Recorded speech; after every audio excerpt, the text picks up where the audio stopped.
Vai. Ô, gente, coisa mais boa. Talvez muita gente não está nem se dando conta dos milagres que estão acontecendo aqui hoje de manhã. Nosso tempo está até meio... Mas a gente vai esticar ele o máximo que puder. Ver esse grupo formado aqui com a Michele, pessoal lá de Floripa. É um Floripa assim, desculpa, Brasília, é um Brasília meio Salvador. Eles estão lá no Lago Sul. Vem cá, fala um oi para todo mundo aqui. Ontem ela estava... Não, vocês dois, vem cá, dá um oi aqui. Eles estão vindo lá, vem cá, lá do Lago Sul. E são irmãos nossos lá de Salvador, que agora mudaram para Brasília, estão lá. Ela estava toda poderosa ontem, porque a menina dela estava dando um recado lá. E tem uma graça. Fala um oi. Glória a Deus. É muito bom fazer parte da família de Cristo, e estar aqui em Goiânia, com os nossos irmãos, juntos para adorar e bendizer o nome do Senhor. Muito obrigado. Trago aqui o abraço dos irmãos lá de Brasília, e dos nossos familiares em Salvador e toda a família de Deus. Coisa boa. Muito bom estar aqui com vocês, sabe? A gente foi muito bem recebido. Claro, família de Deus é isso mesmo, Estamos ali com o Anselmo e a Tássia. Pense num casal abençoado que recebeu a gente ali. Queremos só agradecer ao Senhor por essa recepção maravilhosa e confirmar o que meu esposo acabou de falar, Os nossos irmãos lá de Salvador mandam um abraço muito apertado. Tem uma notícia muito boa: a igreja que a gente estava lá em Salvador vai se transformar agora na sede do Nordeste da Sal lá, sabe? A gente está muito alegre com isso. E a igreja está lá muito jovem, fazendo muita festa, e a coisa é muito maravilhosa. É Jesus conosco, transformando vidas. Amém? É bom demais, graças a Deus. É tudo que o Lago Sul de Brasília estava precisando.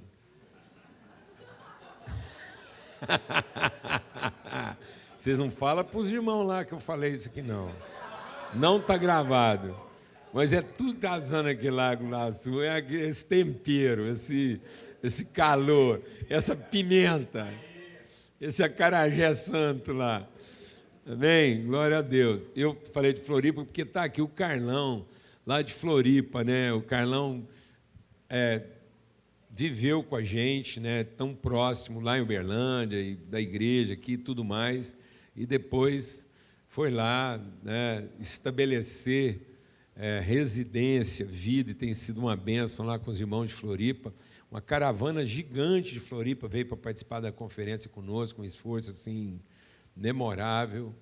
E aí ver o Carlão tocando com o Paulo Neto é um déjà vu, assim, porque o Paulo Neto era menino quando eles tocaram juntos lá em...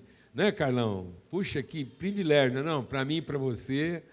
Paulo Neto tinha 12 anos de idade quando tocava bateria na banda lá, e o Carlão sempre com paciência, com inspiração. Está aí. Hoje o Paulo Neto, inclusive, toca bateria, viu, Carlão? Não desaprendeu, Então, assim, e essa graça, um homem de muitos ritmos. Uma vez o Neto gostava de ir numa noite lá de jazz, num barzinho, bem barzinho assim, o pessoal até ficava assim, não, mas você vai lá naquele bar com o Paulo Neto? Falei, vou, que problema? Foi lá que a gente ganhou alguns irmãos. Nós temos um filho da nossa casa, querido, o Hamilton, e um saxofonista, assim, um dos melhores do Brasil, e ele foi alcançado por causa do coração do Paulo Neto, que com 12 anos queria assistir a apresentação de jazz, e o Hamilton se tornou amigo da nossa casa, e hoje é irmão, abençoa tanta gente lá. E um dia eu estava lá sentado, e um músico muito bom da cidade sentou do meu lado, e o Paulo Neto, interessado na bateria, ele viu o negócio dele da bateria e falou assim, eu vou falar uma coisa para você que você não me perguntou. Às vezes você gostaria que seu filho se interessasse por música com outros instrumentos. Porque tem gente que acredita que baterista não é músico. E ele falou assim, eu vou te falar como músico, professor de música, formador de músico. Eu queria que todo músico tocasse bateria, porque o grande problema com os músicos depois é ritmo. Às vezes ele até tem sensibilidade, harmonia, então você deixa seu filho gostar de bateria o quanto que ele quiser, porque ele tem vocação para música. Então isso salvou a vida do Paulo Neto como baterista. Amém?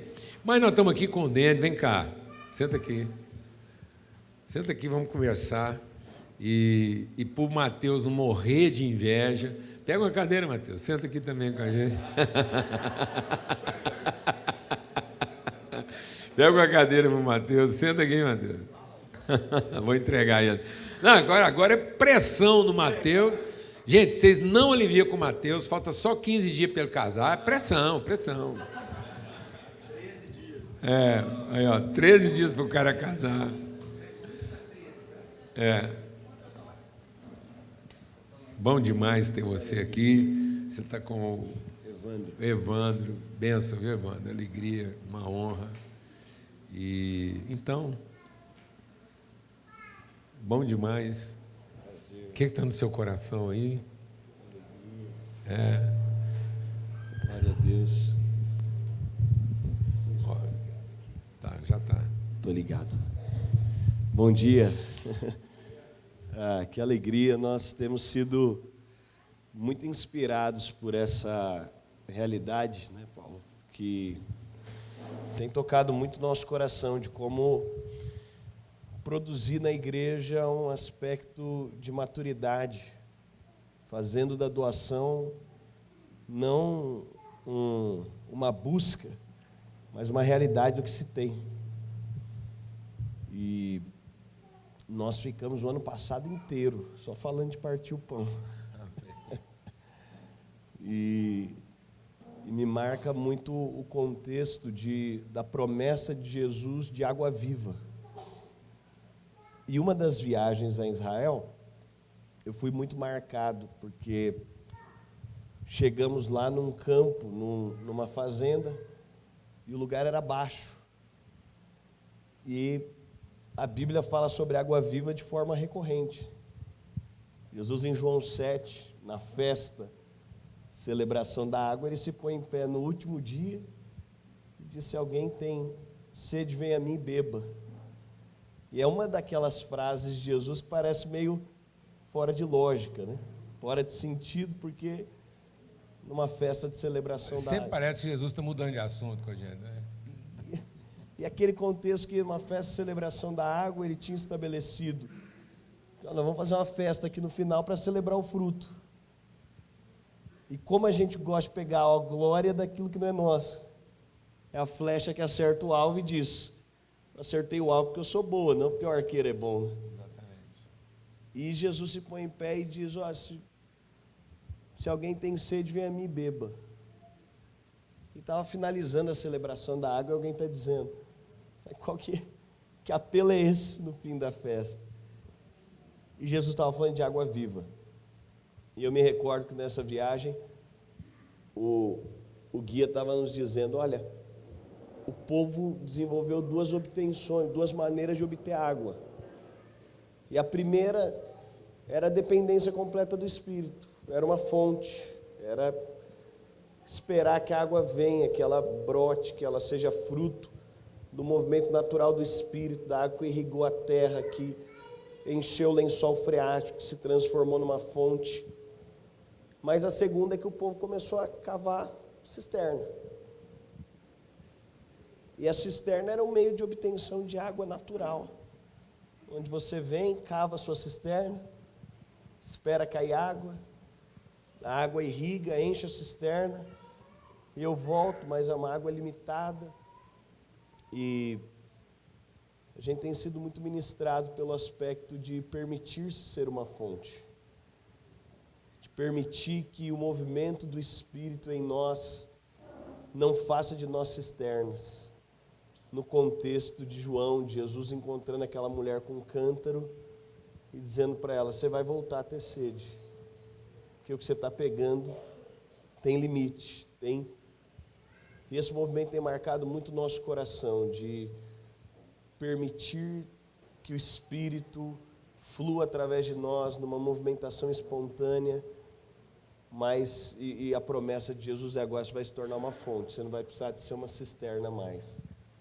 É muito interessante isso, né? Até eu quero te mostrar um negócio. A gente entender. Eu encontrei com ele aqui, eu nem sabia que ele vinha aqui hoje de manhã. E eu estou estreando um caderninho aqui hoje. Eu tinha acabado de colocar meu nome, telefone, meu endereço de e-mail, caso perdesse. E a primeira anotação que eu fiz é aquilo que eu queria repartir com os irmãos aqui hoje, de manhã. E aí, eu vou dar de presente para você esse caderninho de anotação. Em vez de uma dedicatória, vai uma reflexão breve aqui na mão.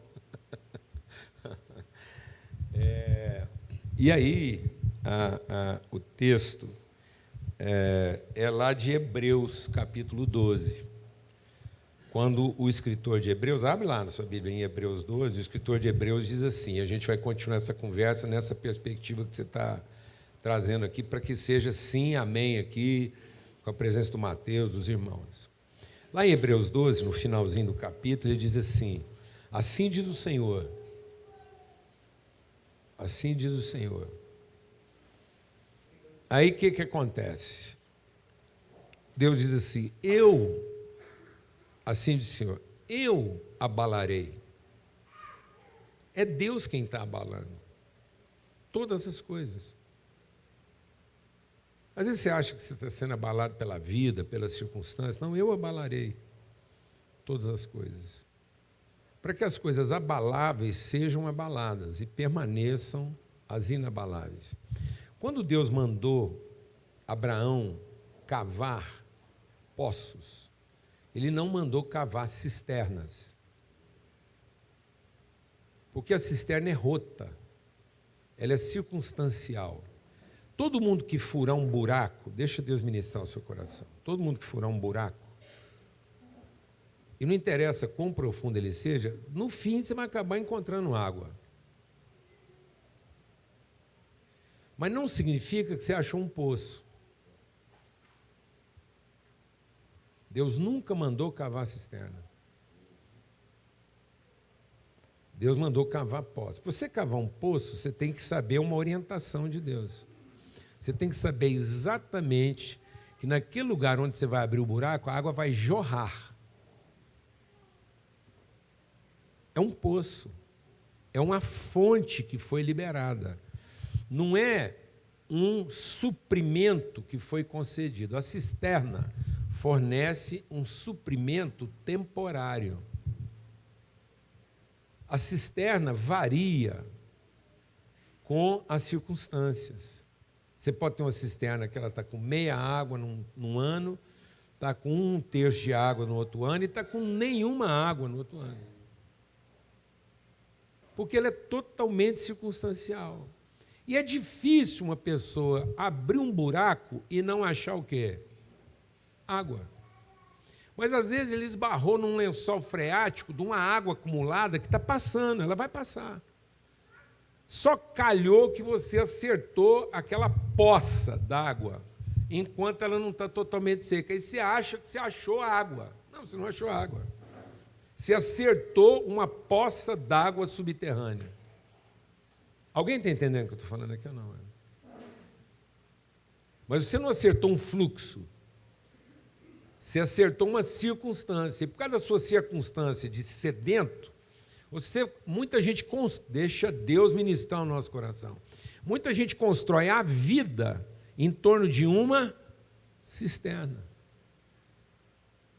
Deus nunca mandou cavar uma cisterna. Ele falou assim, você me ouve, siga a minha orientação, que eu vou te levar para um lugar. Todo mundo vai achar que aquele lugar é deserto.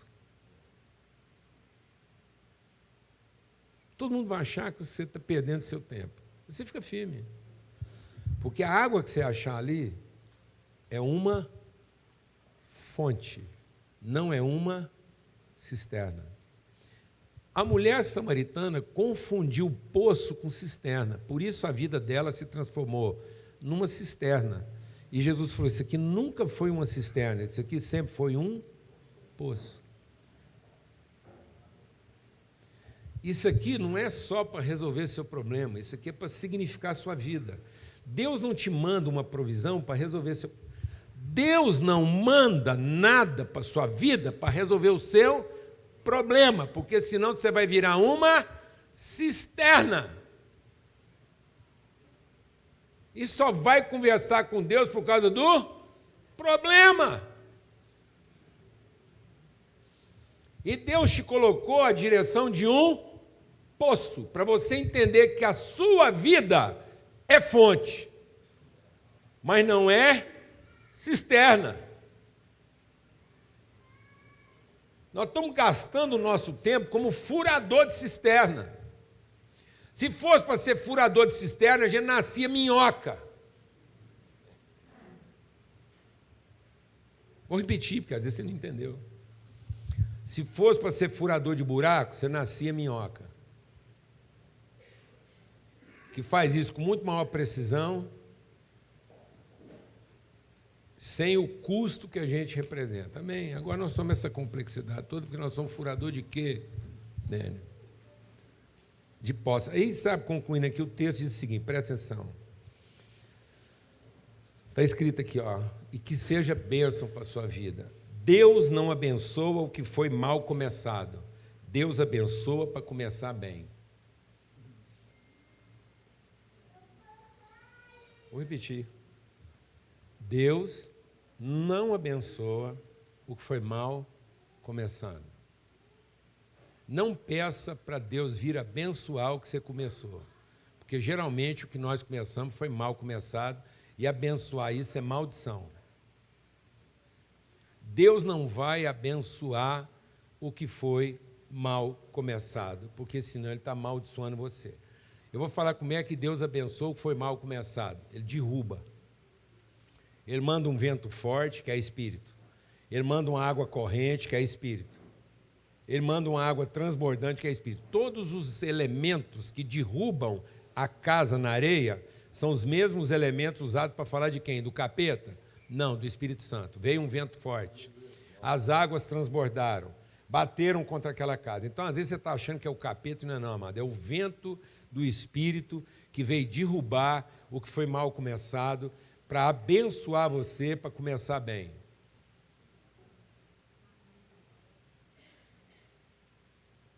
Amém? Porque aí, 2 Coríntios diz o quê? Capítulo 4. Nossa fé não se baseia naquilo que é aparente, porque as coisas aparentes são passageiras. Não confunda cisterna com poço.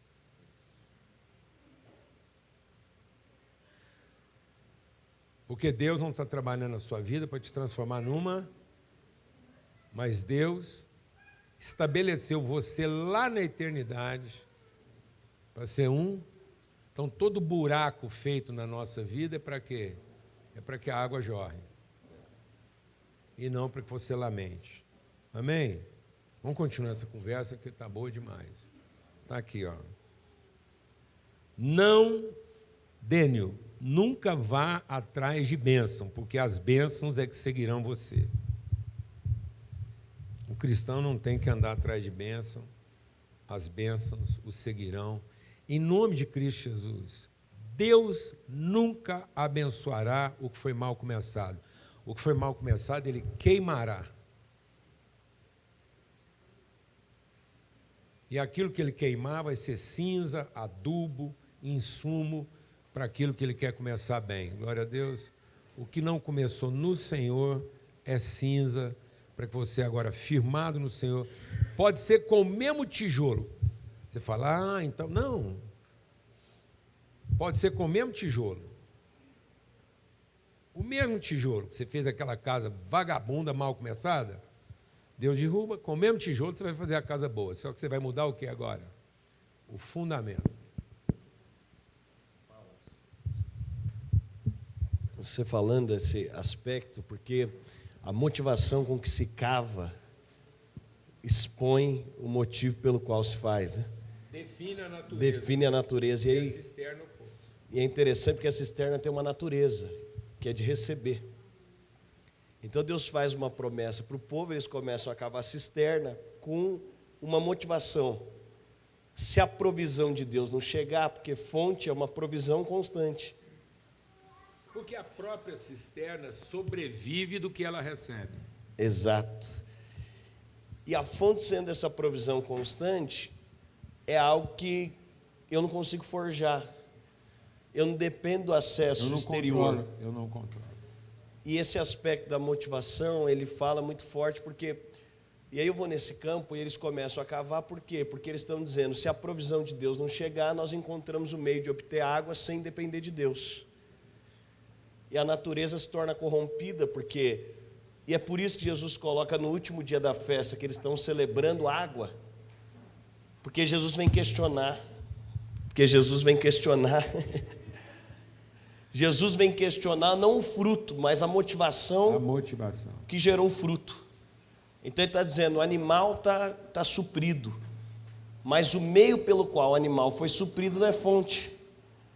E como nós amamos esse estereótipo do que o resultado pode produzir, Jesus está questionando de onde vem o resultado. É mais do que o que se produz. E aí me leva muito àquele aspecto desse encontro de Deus com o homem, dizendo, no meu nome você fez, mas a motivação pelo qual você fez é tão profunda quanto aquilo que foi feito. E essa nossa busca de fazer um casamento, mas que não necessariamente nós cavamos e encontramos uma fonte. Tem gente que acha que casou com a pessoa errada. Ninguém nunca casou com a pessoa errada. O casamento não deu certo porque a motivação era equivocada. Não existe pessoa errada. Porque se a receita de uma relação é o amor, não existe pessoa errada. É isso. Se as pessoas se amarem, não tem casamento com a pessoa errada. O problema é que você pode até ter casado com a pessoa certa. Ou ela achou que estava casando com a pessoa certa, mas a motivação era o quê? As carências. Sabe que dia que isso vai funcionar? Nunca. Não coloque na pessoa a culpa de uma relação ruim.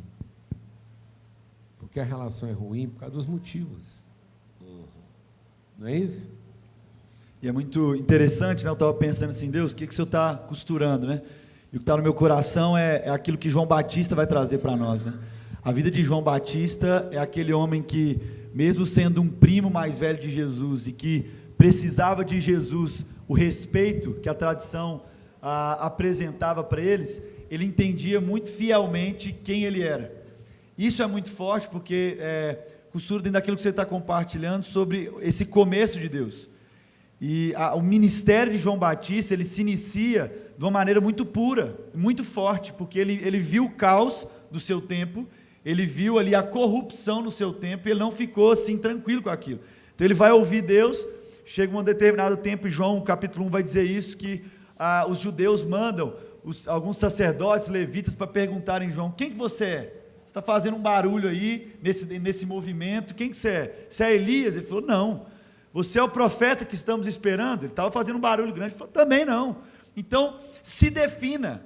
Fala para nós quem que você é, para que a gente possa dizer àqueles que nos enviaram, o que você diz a respeito de você mesmo. E aí ele responde, eu sou a voz do que clama no deserto, abra um caminho reto, meu Senhor passar. Então, ele define muito fielmente aquilo que era o começo de um propósito. Ele entendeu o nome dele, agora ele cumpre o propósito. E o interessante disso aí é que na jornada, João Batista, quando Jesus chega, ele não tem crise. Isso é legal. Às vezes a gente vai acompanhando João até esse lugar, essa fonte que João é, o entendimento claro do seu ministério, zero crise com Jesus, ele batiza, o povo, a multidão chega, Jesus chega, ele chega para Jesus e fala o seguinte, eu não sou digno de te batizar, eu reconheço quem você é diante de mim, eu sou seu primo mais velho, mas isso não interessa para nós, não é sobre isso, eu sei quem você é, e você sabe quem eu sou. E aí Jesus fala, é necessário que você me batize. Aí as pessoas chegam, e ele fala, ó, quem sou eu para amarrar a sandália dos pés? As pessoas chegam depois e falam para João, João, aquele cara que você batizou, ele está andando para o deserto aí, e o povo, os fiéis nossos, aqueles que estão caminhando diante da sua palavra, da sua direção, eles estão seguindo esse tal de Jesus, como é que nós vamos fazer? Vai perder aqui a responsabilidade, a grana, como é que nós vamos fazer? Está seguindo ele, o que você vai falar? O que você tem para nos dizer? É tipo assim, é para matar? É para gritar e oferecer mais? E aí João Batista chega para eles e fala o seguinte, é necessário que ele... E eu... Então, zero crise de poder, zero crise de convicção de ministério, mas dentro daquilo que se começa bem no Espírito, essa é a vida de João, eu acho que essa palavra também pode ministrar os nossos corações, porque talvez você está ouvindo isso e fala, não, mas eu comecei bem, aquilo que eu estou fazendo hoje, aquilo que eu sou hoje, é aquilo que o Eterno soprou. João chega o momento do seu ministério, e essa é a tentação de muitos de nós, chega ali no capítulo 7 de Lucas, Lucas vai relatar para nós, que João manda alguns discípulos para procurar Jesus, e eles mandam os discípulos para perguntar a Jesus, dizendo o seguinte, manda perguntar, fala o seguinte, quando você estiver lá para o meu primo, para o meu mestre, manda perguntar, és tu aquele que haveria de vir, ou devemos esperar algum outro? No processo de fonte com cisterna, tem hora que a gente vai nos perdendo, porque mesmo um homem tão fiel como João, e Jesus, ele vai validar João nisso aí, ele começa a operar os milagres tudo, ele começa a fazer um fundúcio ali no ambiente, para dizer o seguinte, vocês estão vendo? Os cegos veem, os coxos estão andando, o paralítico está pulando, aquela coisa toda, o pau está quebrando, vocês estão vendo? Então vai lá falar para ele. E aí depois que eles vão embora, Jesus chega para os discípulos e fala o seguinte, depois que os mensageiros de João foram embora, Jesus começou a falar à multidão a respeito de João, o que vocês foram ver no deserto? Um caniço agitado pelo vento? Ou que foram ver um homem vestido de roupas finas? Ora, os que vestem roupas esplêndidas e se entregam ao luxo estão no palácio, afinal, o que foram ver? Um profeta? E aí ele define dizendo, sim, ele pergunta e responde, sim, eu lhes digo, e mais que profeta, este é aquele que, a respeito de quem está escrito, enviarei o meu mensageiro à tua frente, ele preparará o teu caminho diante de ti. E aí Jesus termina dizendo, eu lhes digo que entre os que nasceram de mulher, não há ninguém maior do que João. Agora ele estende para nós, nessa consciência de fonte, nessa consciência de gente que entende quem é, ele vai dizer o seguinte, não tem maior, nascer de mulher, maior que João não tem, mas ele vai dizer o seguinte, e eu deixo aí para os meus amigos, o menor do reino de Deus é maior do que ele. Porque na jornada de fonte, o fim da jornada e o fim do caminho, ele é necessário com essa consciência dizer o seguinte, tá, João foi aquele que entendeu quem era, zero crise de poder, zero crise de nome, mas nós temos a tentação, por sermos fonte, de chegarmos um tempo do nosso ministério, da nossa vida, e a gente confundir, mas será que é ele mesmo? Só fala aí, é o Senhor mesmo que falou, e Jesus fala, não, és um homem de Deus, não tem ninguém maior que esse, mas eu quero dizer também para vocês, que o menor no reino de Deus é maior do que esse homem. Então esse chamado de ser fonte é muito forte, né, Paulo? Isso é tão forte na família, que quando a gente cava uma cisterna, geralmente a gente gera filhos para cuidar da cisterna, em vez de gerar na família uma cultura de fonte. E Jesus não deixou discípulos cuidadores da cisterna. Ele não montou uma estrutura. Se o seu ministério precisar ser cuidado, você errou. Se eu desenvolver um ministério e arrumar pessoas para cuidar dele, eu errei totalmente, porque eu construí uma cisterna. O meu ministério ele só vai fazer sentido se ele for desenvolvido e não se ele demandar cuidados.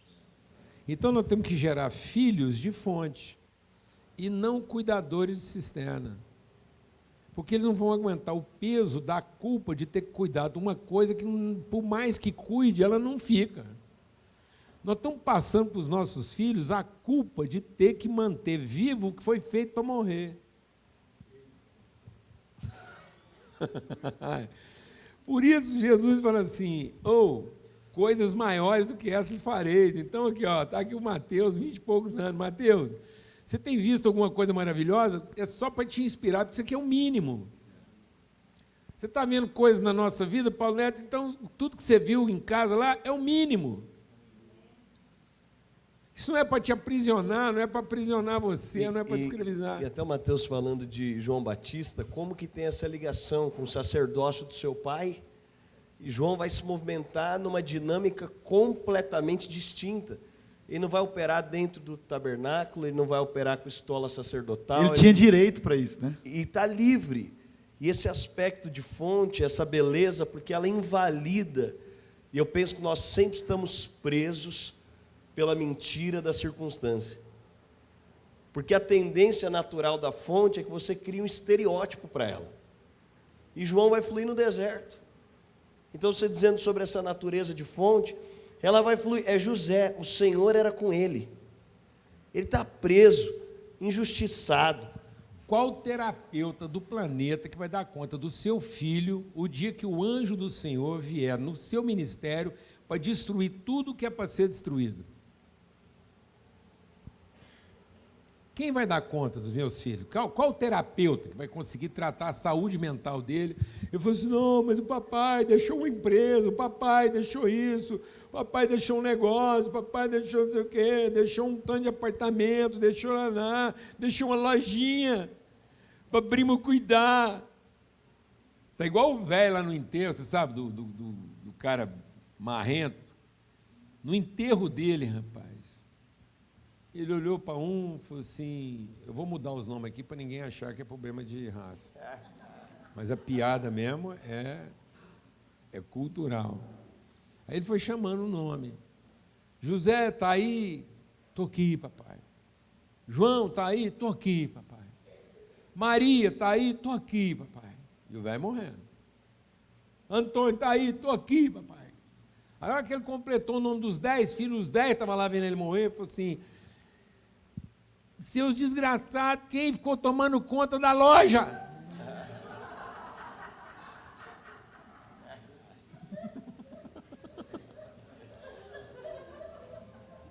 Amados, não tem terapeuta que salve um ser humano desse.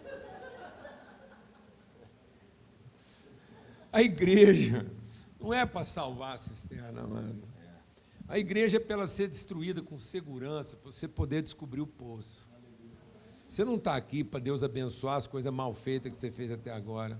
Você está aqui para desfrutar um ambiente seguro, para que todas elas sejam destruídas, para que você possa finalmente se ocupar das coisas eternas. É isso. Sendo poço. Deixar para os seus filhos um poço. E a pergunta de Jesus para a mulher. Ele vai querer destruir a perspectiva, vai buscar seu marido. Está vendo? Então ele está denunciando que tudo que está construindo um fundamento errado. Já era o sexto. E aí é interessante porque ela diz, não tenho marido, disseste bem, porque 5 você teve não era seu. O sexto, teologicamente, 6 apontando para o número da plenitude humana. E 6 apontando para uma sexta-feira da paixão. Até esses 6 que você tem aí, ele tem que morrer, tem que ser só sexta-feira, você tem que entrar num sábado de libertação. E esse convite é interessante. Outro dia eu estava orando e eu estava sendo confrontado por essa realidade. E como que está dizendo de filhos, né? Eu troquei minha filha de colégio agora, ela tem 10 anos. E ela começou a voltar para casa chorando 2 semanas seguidas, porque não tinha amigos. E ela está chorando, dizendo, pai, não tem amigos. E a mãe começou aquela pressão lá em casa, né? A pressão... E a pressão era, minha esposa disse, a próxima vez que ela chegar chorando, nós vamos devolver ela para a turma que ela está acostumada. E eu digo que não respeito o homem que não tem medo da mulher, né? O homem que se preze tem medo da sua esposa. E aí eu... Não pode ter medo da morte. Isso, não, mas da esposa... Tem que ter um certo cuidado.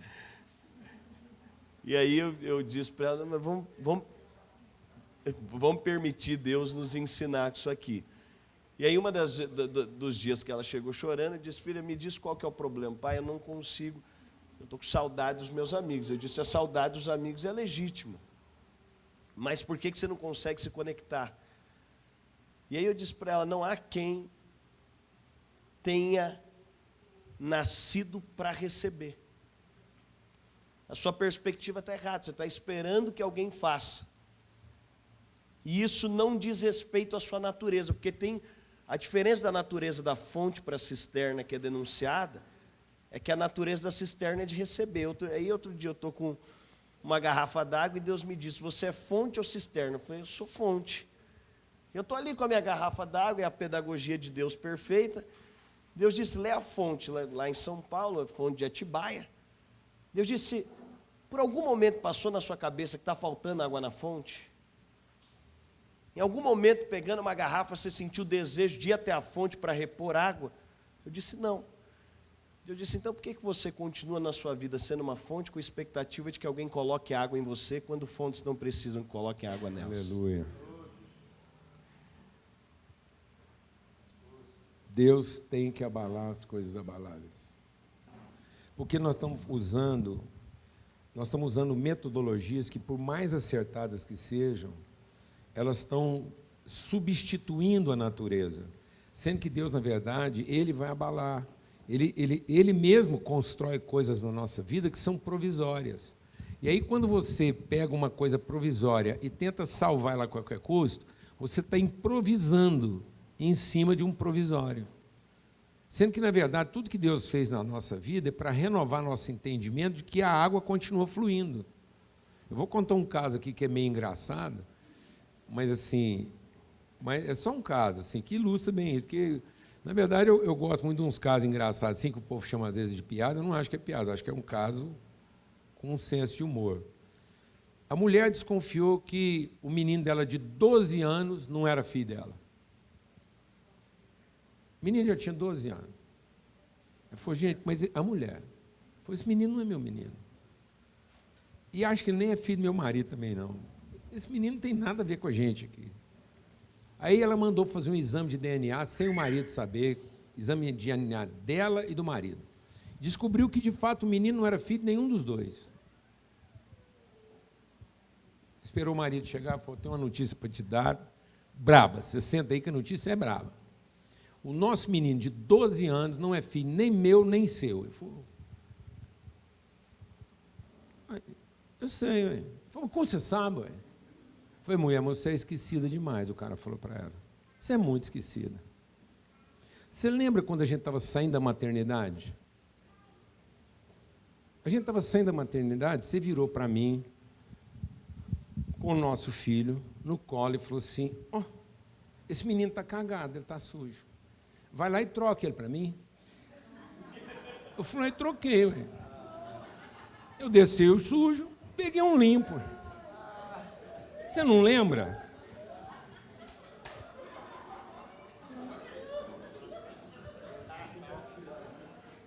Você está rindo? Você está rindo? Isso é uma história dramática. Porque sem perceber é isso que nós estamos fazendo com os nossos filhos. Deus mandou a gente limpá-los e não trocá-los. E nós estamos trocando os nossos filhos porque não estão querendo o quê? Limpá-los. Nós estamos fazendo eles pensar que eles são outra coisa. Em vez de simplesmente limpar a sujeira deles. Sem nunca se esquecer de quem eles são. Porque no dia lá na frente eles não vão ter uma crise de sujeira. Eles vão ter uma crise de quê? De identidade. Porque alguém fez ele pensar que ele era o quê? Cisterna. E não poço. Que ele só tinha sentido a partir de uma necessidade. E não a partir de um propósito. Aí o filho acha que você ama ele porque você precisa dele para continuar tocando o quê? O negócio. Então, vou te falar um negócio, amado. Para trocar o negócio, não limpa. Troca. E toda vez que sujar, não limpa. Troca. Porque empregado a gente não limpa. A gente troca. Filho, a gente não troca. A gente limpa. É isso. Amém? Coisa linda. A gente está junto aqui para discernir. Porque não é o erro o acerto. Não foram os acertos do seu pai que tornaram tudo possível, que foi pastor ante você. E não serão os seus erros que vão comprometer tudo que veio antes de você ou tornar o que vem depois de você melhor. Meu acerto não vai tornar nada melhor, amados. E nem meus erros vão tornar nada o quê? Pior. É Deus abalando todas as coisas para que as coisas inabaláveis sejam permanentes. E para que a gente pare de colocar a expectativa no quê? No aparente. Amém, Mateus? Começando sua vida de casado. Eu vou falar uma coisa. O homem que faltando 2 ou 3 dias para a hora do casamento não pensar em correr, ele está errado. Porque a hora que vai chegando pertinho dos dias mesmo, você fala assim, gente...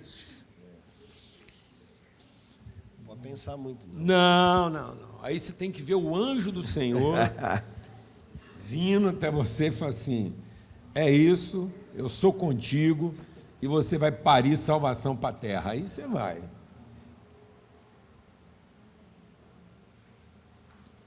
A mulher está lá, toda enfeitando, noiva, arrumada, pensando nos brigadeiros, nos bem casados, se as flores vai estar lá, se o vestido vai estar ajustadinho, se não vai parecer que ela está muito sem forma, linda, maravilhosa. Essa mulher só quer que tudo naquele dia funciona. Você só está pensando alguns minutos depois e o resto da vida. Aleluia. E a igreja diz? Amém. Amém. É isso. Aí o cara, na hora que vai chegando pertinho mesmo, ele fala assim, gente, por melhor que seja ali e tal, é pro resto da vida.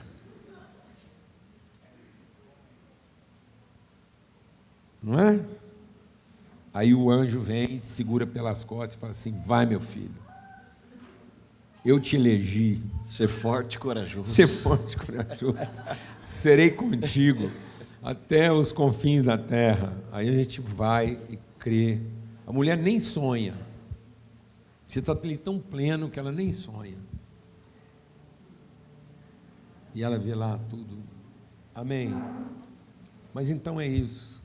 Na certeza de que todas as coisas abaláveis serão abaladas, mas Deus nos colocou lá como luzeiros, luz no meio da treva, ponte que atravessa as águas, flecha que alcança o alvo. Não é abrigo num lugar florido, cheio de sombra, é abrigo no deserto. Não é ausência de abismo, é presença de ponte. Não é ausência de desafio, é certeza de flecha. Amém, amados? Não é ausência de escuridão, é certeza de luz. Quem crê nessa palavra? Amém? Amém. PJ, antes de você finalizar, só para... Você finaliza aí para nós. Tem algo que o Paulo Júnior sempre... Eu tenho falado isso alguns... Acho que domingo retrasado, a gente estava compartilhando aqui, e tem uma frase, uma verdade, um fundamento que o PJ sempre compartilhou. Eu lembro quando eu cheguei, né? E tem sido uma semana muito intensa para mim, porque foi a semana que eu estou mudando agora da casa do Paulo Júnior da Lana, e indo lá para a casa onde a gente vai morar nesse tempo. E uma frase, uma palavra encarnada que o Paulo Júnior repartiu comigo, e ele já citou isso agora, mas eu tô repetindo porque é aquilo que é a pedagogia de uma criança, né? Quando a gente vai ensinar uma criança, tá lá o Joãozinho do Ronaldo da Bebel, eu doutrino o Joãozinho. Eu chego com o Joãozinho e falo, quem que é seu tio preferido? Ele, Teteu. Então, se você chegar com o Joãozinho, neto do Paulo Júnior, você falar, quem que é seu sobrinho preferido? Teteu. Qualquer um, filho. Pode o vô dele, o outro tio dele, o Paulo Neto, que é tio dele, perguntar. Paulo Neto perguntar, qual que é o seu tio preferido? Ele vai falar, Teteu. Por quê? Porque eu repeti e repeti. Exatamente. Mas no coração... E por que eu estou falando isso? Isso é muito forte, isso aí é uma verdade, porque tem hora que às vezes as pessoas perguntam, né? Vocês caminham com o Paulo Júnior, tem uns caras que estão ouvindo o Paulo Júnior há muito tempo, e os caras continuam insistindo nisso, falam um trem desse. E aí o Paulo Júnior encarnou uma parada e repartiu da carne uma parada que é muito forte, que ele já falou que hoje, mas parece que a gente ouve, a gente não encarna isso aqui, que o problema, ele não foi feito para ser resolvido. Amém? Você crê nisso, meu irmão? O problema, ele não está posto para ser resolvido, mas para promover um encontro. E isso é muito forte, porque a gente precisa repetir, mas também entendendo isso. Porque quando vier um problema na nossa vida, nós temos que lembrar dessa palavra desse domingo pela manhã, encarnar essa mensagem e entender o seguinte: agora como fonte, aquilo que o Deno compartilhou, agora o problema, beleza, veio o problema, não sou mais essa garrafa que eu preciso do fulano, do ciclano, não, como fonte o que o Senhor quer, como fonte o que o Senhor espera. Mas o caos instalou, o Senhor prometeu um negócio, deixa eu enviar os meus homens, deixa eu ir lá enviar ao enviado de Deus, será que é isso mesmo? Não, meu irmão, nós somos o quê? Fonte. Então se vier o problema, ele é para ser resolvido? Então para de insistir em querer resolver os problemas, em nome de Jesus, como fonte, queira jorrar. E Deus quer usar a sua vida como fonte para satisfazer e para revelar outro irmão e outra irmã. Então se vier nessa semana, seja na empresa, seja na família, tantas dificuldades, dê um abraço na Débora ali hoje de manhã, Débora e o Rafa, homens de Deus, estão na nossa comunidade há 1 ano, 1 ano e meio, acabaram de gerar um filho, há meses atrás perdeu o pai pela Covid, mas está lá o problema, e aí? Tem fonte, tem palavra de Deus, tem direção de Deus. Tem um problema no casamento, tem fonte, tem a resposta. Amém? Então que como fonte a gente não chega no final da nossa vida, nos fins daquilo que nós estamos vivendo como hoje, pensando naquilo que eu preciso resolver. Você crê nessa palavra, meu irmão? Faz sentido para o seu coração? Os problemas, você tem me ajudado muito, viu, PJ? Essa palavra tem me afiado. Os problemas não são para... E eu estou falando sério, meu irmão. Há uns meses atrás, eu me envolvi num problema de uma decisão errada minha. E nenhum dia, por mais que um prejuízo muito grande em várias áreas da minha vida, em nenhum momento, eu falo isso com toda a verdade, em nenhum dia eu dormi ansioso, em nenhum dia eu dormi mal, porque todo dia eu dormi. Sabe por quê? Porque Ele me prometeu isso. O Eterno me prometeu isso, que eu vou deitar em paz eu vou me deitar, em paz eu vou dormir. É que o Eterno também prometeu que todas as coisas cooperam, não é para o bem daqueles que fazem tudo certo, mas todas as coisas cooperam para o bem de quem? Daqueles que amam entrega, e só consegue entregar aquele que é fonte, amém? Só consegue entregar aquele que é fonte, porque cisterna não ama, cisterna tem interesse, amém? Então que a gente possa carregar essa palavra para a nossa semana. Fica de pé no seu lugar aí. Vem cá, meu irmão, vem cá. Me lembra o seu nome? Evandro, nós conhecemos lá em São Paulo. Eu queria que a gente orasse, que o Evandro nos conduzisse, assim, não para sermos abençoados como nós já ouvimos, a riqueza que o Senhor já derramou, já está sobre nós, amém? Então não nos falta mais nada, e se vier os problemas, não é para ser resolvido, você tem que perguntar. Deixa eu só abrir e louvar a Deus aqui por essa comunidade, como nós temos sido assim profundamente enriquecidos. Eu sei que a maioria aqui não tem ideia quem eu sou, porque eu sou mundialmente desconhecido. Mas que alegria poder ver fluindo essa natureza a partir, né, desse ministério, diz respeito a algo singular, mas plural.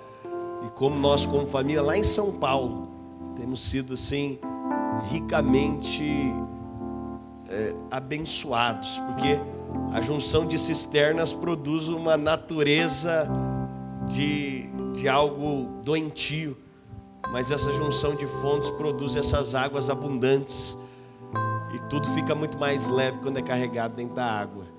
Então eu quero honrar aquilo que Deus tem feito aqui, quero honrar aquilo que tem fluído a partir daqui. E o salmista diz no Salmo 42, assim como a corça anseia pelas fontes das águas. Ele podia ter usado a natureza do leão, da águia, mas ele usa da corça, dizendo: nós não temos fome e sede de algo que seja só para obtenção da nossa necessidade, mas nós queremos nos tornar também fontes para a resolução e para a transformação do mundo. Então, glória a Deus por aquilo que não podia deixar de agradecer vocês.